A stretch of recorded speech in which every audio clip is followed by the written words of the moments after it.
While multiple bills have been filed this legislative session that involve access to guns, all eyes are now on the leaders here at the state's capitol to get something passed that will keep students safe.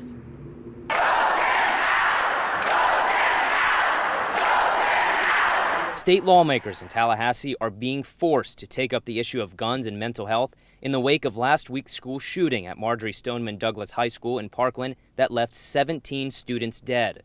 Earlier this morning, Governor Rick Scott hosted a series of discussions aiming to prevent future school massacres. He met with law enforcement, behavioral health, and education leaders from across the state. Among some of the issues they discussed were arming school employees, expanding background checks, and revamping the Baker Act law to keep guns from people experiencing mental health issues. Meanwhile, State Senator Dennis Baxley withdrew his bill that would have allowed designated people to carry concealed guns while on school grounds.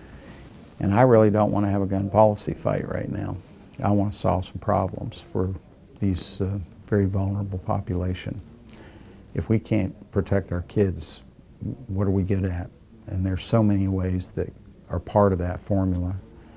About 100 student survivors from the Marjory Stoneman Douglas High School shooting will be in Tallahassee tomorrow.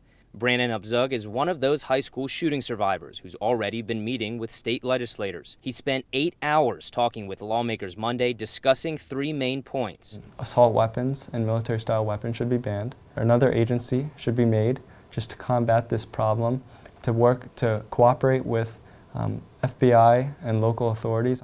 And then the third is counselors at schools. Student activists say they'll continue to fight for change to make sure this never happens again.